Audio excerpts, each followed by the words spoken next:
We're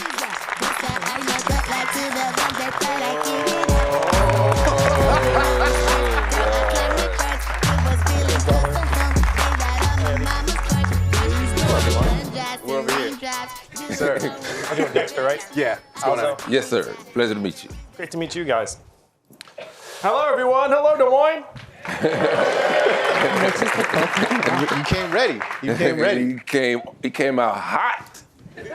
I thought you might come out with a cap on. He has his pen, though. You got the pen. They did my hair for TV earlier today, so the cap, I mean, I have to do it again later. Makes sense. It's working. It's working. So let's get to it. So I know at some point in the next 15 minutes you're going to talk about giving money to a whole bunch of people, right? We're going to get to that. He's rubbing his But we have to address something first. Let's talk about the Yang Gang. Let's get to it.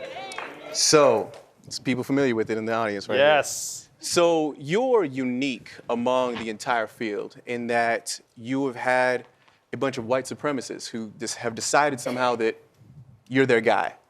Now, it's different dealing with this as a candidate, dealing with it as a president. So how does a President Andrew Yang deal with the issue of white supremacy in America? Well, first, I was stunned to hear that anyone who has any kind of hateful ideology in their hearts would support me, because I certainly don't look like the poster boy for white supremacy. But to me, we have to give Americans a path forward. I talked to Christian Picciolini, who's now an anti-hate activist, who spent 12 years in a hate group. And he talked about how when he was a lost 14-year-old, someone in one of those groups reached out to him, and then he spent years there. And now he helps people get out. And what he said to me was that if a coach or mentor or teacher had reached out to him instead of the hate group, then he never would have spent those 12 years in this lifestyle that now he completely rejects. So the question is, what paths forward are we going to present to the Christian Picciolinis who are around the country who are lost? And if we have organizations and pathways forward in our communities, we can let people know that hate is not the answer and that we have better futures if we all actually see ourselves as part of a larger whole. So what does that look like concretely as a president?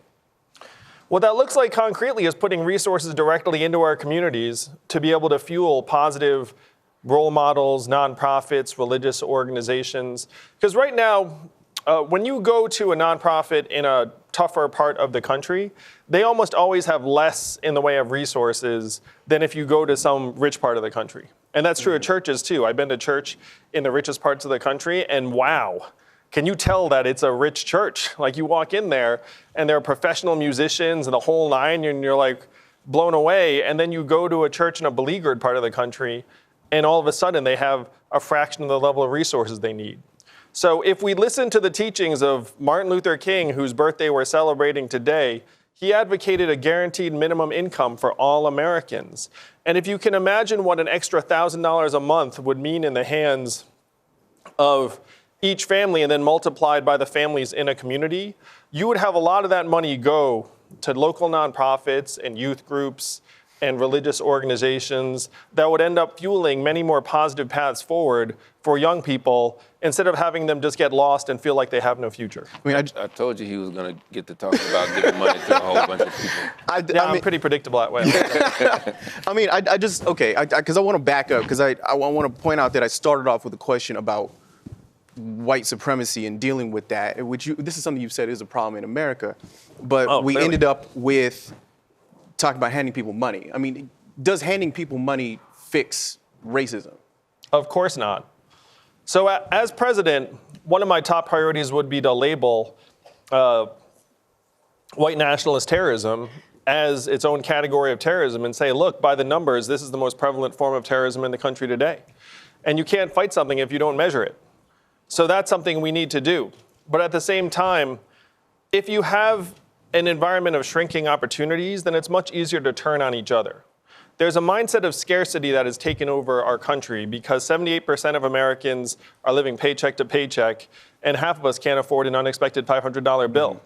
And in that environment, if someone comes to you and says, hey, blame these people, it's their fault, then you're much more likely to listen than if you feel secure and stable in your own future and the future of your children. There are an awful lot of rich racists, though.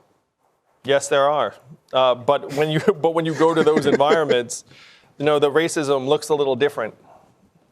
Like it's not the sort of white supremacist violence that I think we're talking about right now.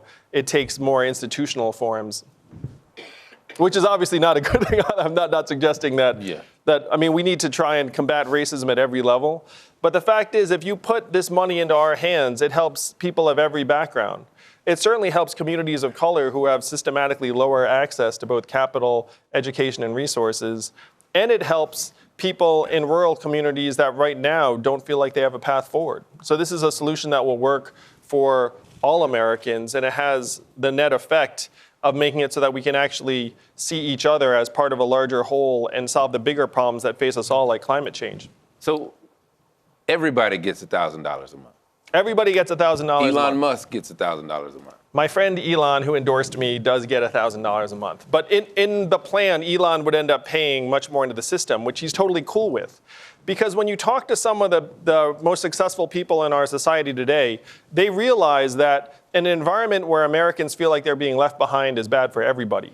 That this is not a situation where if you're at the top of society, you feel like giving something up is not in your own interest. Because for some of the folks I know in Silicon Valley, they're from the Midwest. They realize that we have to bring everyone along for the 21st century and feel like we're all participating in the innovation and progress. So there are a number of black economists that have been talking about universal basic income as a potential solution for wealth inequality, the racial wealth inequality gap in this country for years. They've been championing this, actually.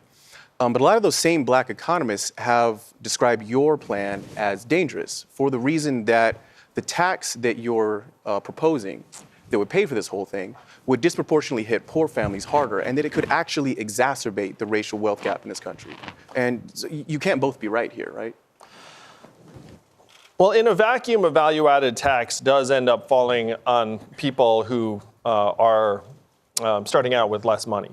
But the great thing about a value-added tax, which has been used in literally dozens of other countries, is that you can ratchet it up on things like artificial intelligence and yachts and luxury watches, and you can exempt things like diapers, milk, and toilet paper. Make it so that Americans who are just consuming things that we all consume just to live our lives are not paying more, and it's the folks that aren't going to feel it as much who are going to be paying much, much more into the system. So specifically between yachts and, that's sort of a wide gap there, yachts and diapers. Yeah, exactly. So what you do is you look at the average American who's just getting by and say, what are you spending money on? And say, well, the last thing we want to do is make that stuff more expensive. There's a joke that Willie Sutton, the bank robber, used to tell. Why do I rob the banks? Because that's where the money is. We have to go to where the money is. Like, where's the money going right now? It's the trillion-dollar tech company like Amazon that's paying zero in taxes. You go there, get the money, bring it back to our communities, put it in our hands, and build a trickle-up economy from our people, our families, and our communities up. But there are ways that you can make it fall more heavily on the people that are benefiting the most from today's economy. I think one of the maybe cautions people may have about that is that rich people tend to be very, very good at getting away with not paying taxes that they're supposed to be paying. Poor people are often, they're not equipped to be able to do those sorts of things. Well, that's one reason why other developed countries have put in this point of sale value-added tax that's really impossible to game.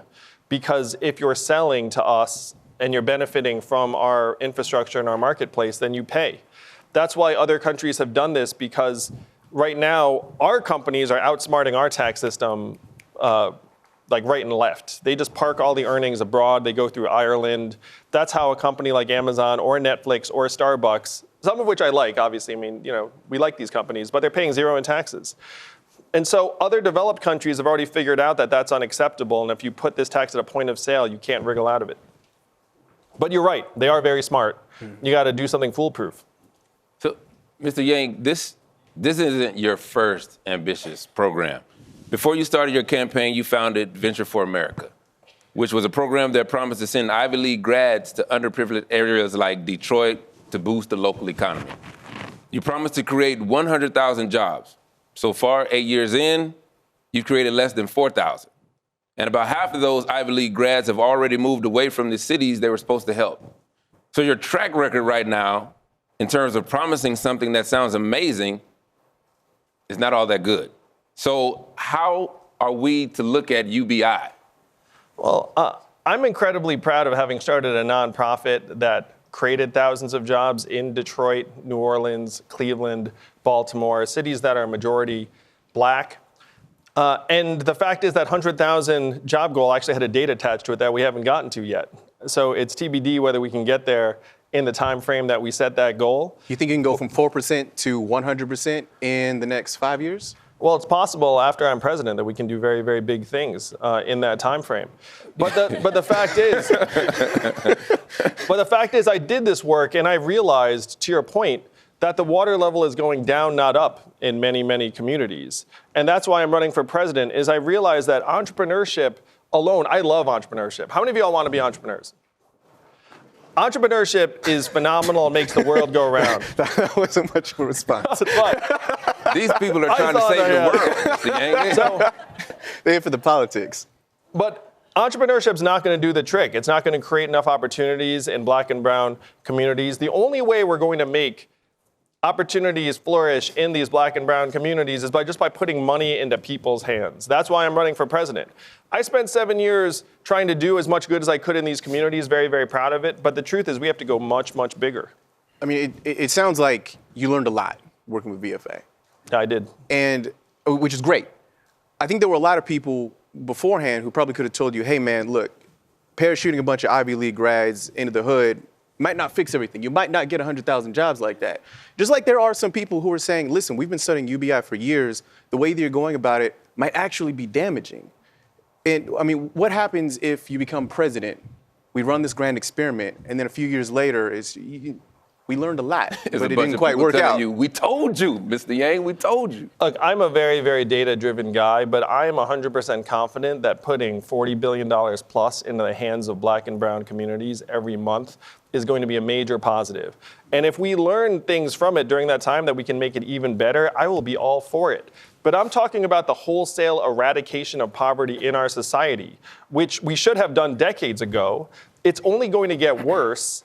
Median African-American household net worth is projected to go to zero by 2053 if we don't do something about it. Now, why is that? Because we're in the midst of this economic transformation, and we know who suffers most when you have a tidal wave come in. It's black and brown communities who have lower levels of resources to be able to respond to it. So we need to go big yesterday and start rewriting the rules of our economy to work for us, to work for you, to work for your families. We can talk about the way in which we calibrate the tens of billions of dollars that we should put into our people's hands right now, and I'm going to be all for it as president. First, we eradicate poverty as a foundation, and then we start building a beautiful structure on top of it. We'll move on to another one here. You have a habit of making self-deprecating jokes about Asian Americans a lot. And the harshest criticism you've actually gotten about this is from other Asian Americans, making jokes about being good at math, making jokes about being good on tests, knowing a lot of doctors, things like this. I think there's an argument for these same stereotypes, which may be viewed as harmless or funny, that they come from the same place as the more sinister ones. Why keep doing this? Well, I'm certainly very proud of being the first Asian American man to run for president as a Democrat. And it was an honor and disappointment to be the lone candidate of color on the debate stage the last time. I think that making light of these stereotypes and dragging them into the light is not a bad thing. I think Americans are smart enough to realize that if I say something about liking math, that doesn't mean that the millions of Asian Americans out there all like math, and that by poking fun at these things that we can actually see them for how ridiculous they are.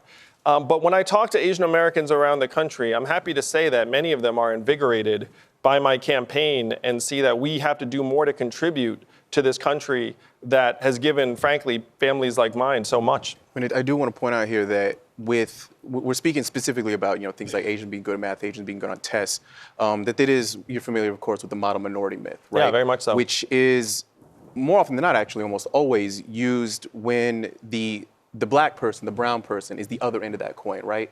That Asian Americans are deserving of their status. Black people, there's something wrong with them. They're lazy, something like that, right? So there are two ends of this side right here, right? Yeah, and the model minority myth obscures the vast diversity in the Asian American community because there are many, many people who are struggling at every dimension in the Asian American community. There are many ethnic groups within the Asian American community. So certainly, I don't think anyone believes that I think my experience or any offhand remarks I make somehow reflect the reality of millions of Americans from literally at this point, more than a dozen different ethnic groups. So I know you enjoyed talking to the two of us, but there are some audience members that would love to chat with you as well. Paula, who do you have first? Hi, Mr. Yang. So we have Mitch. He's the co-founder of the Asian and Latino Coalition here in Des Moines. Mitch? Welcome. Good afternoon, Mr. Yang. Welcome to see you. Thanks. It's good to see you again. Latinos polled in the 2016 presidential election stated that their top voting priorities were education and the economy. Currently, nearly two-thirds of Latino students end up in underserved community colleges and second-tier public universities, and only a small percentage attend one of the most elite colleges, according to the Georgetown Center on Education and the Workforce. Today, our economy is strong for the most affluent in our society, but Latinos make up nearly 30% of the total population living in poverty.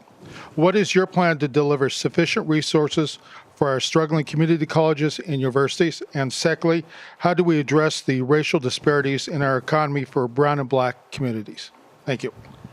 Thank you for the question, Mitch. It's okay if I stand? I'll just address you like this. I've got one son who's autistic and in a special needs school, and then the other one is in public school. So I believe that public education is the life's blood of our communities, and also super grateful to the work that teachers do every single day. Now, we have to do more for our teachers. So here's what we need to do. Number one, we need to pay teachers more. A good teacher is worth their weight in gold in terms of better educational outcomes for our kids. Number two, we need more teachers in the schools so that they don't struggle with these high student-to-teacher ratios where they have to manage behavior and can't actually attend to kids' learning. Number three, we need to lighten up on the standardized tests. Did you all know that we popularized the SAT during World War II as a means to identify which kids not to send to the front lines? And today we're treating all of our kids like every year is wartime. Does that make sense? We have to let our teachers do their jobs and not treat our kids like they're all on an assembly line. They mature at different rates, they learn differently, and that's the way our schools should be designed. Number four, 2/3 of our kids' educational outcomes are determined outside of the school. So that's parental time with the child, words read to them when they're young, stress levels in the house, type of neighborhood. We're putting our educators in an impossible position when we're saying teach our kids, and educators know, despite their incredible work, they can only control about 1/3 of our kids' outcome. And so what we have to do is work on the other 2/3 by putting money directly into the hands of the families and the parents. So if you have 2 adults in the house, you have an extra $24,000 a year. The odds of one parent spending time with that child during the formative years really, really higher, and much, much more possible to give that kid a real chance to learn. The other thing we need to do is invest in community colleges, technical, trade, and apprenticeship programs. About 1/3 of Americans will go to college, and only 6% of our high school students right now are in technical or trade programs. In Germany, that's 59%. Think about that gulf. So we need to invest in making those programs much more available to high school students so they all don't think that it's college or bust, because there are many, many jobs that are going to go unfilled right now because we're not equipping our kids for those skills that the marketplace needs. Thank you. Great. Thank you, Mitch. Mr. Yang, we have another question from Karen. So Karen, if you want to stand up. Karen is a professor at Iowa State University. Hello, Andrew. Thank you for being here today. My question is about health outcomes, and I'm not talking about insurance coverage. I'm talking about Black and brown people who have insurance coverage, but yet when they go to the doctor or seek medical treatment, they end up with worse health outcomes than white people. You also find out, for example, that Black and brown people are more likely to develop and die of every single disease that the CDC keeps track of, with the exception of skin cancer and breast cancer.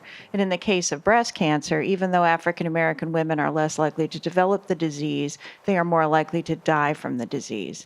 So what will you do in your health plan to deal with these health disparities? It's such an important question. I made mention last time I was on the debate stage that an African American woman is 320% more likely to die from complications in pregnancy and childbirth than a white woman in this country.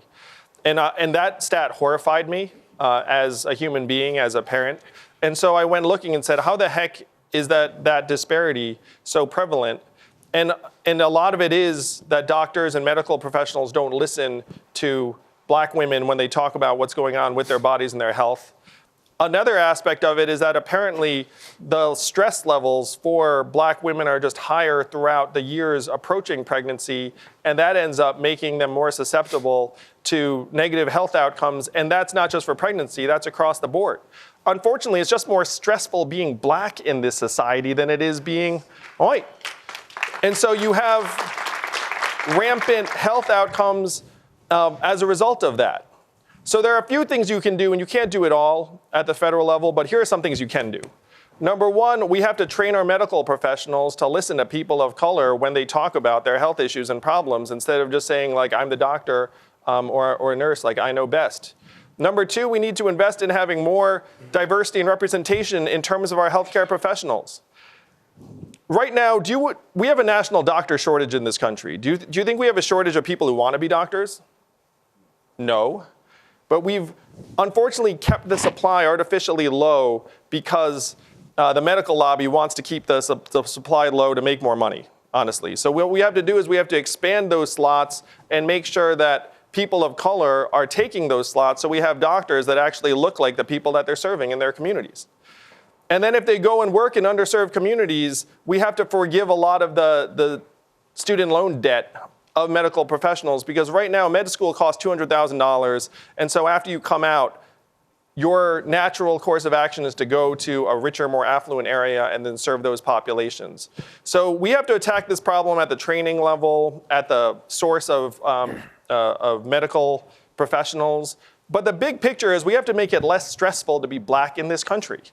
And a lot of the reason why it's so stressful to be Black in this country is that right now, everything in our society runs around the almighty dollar.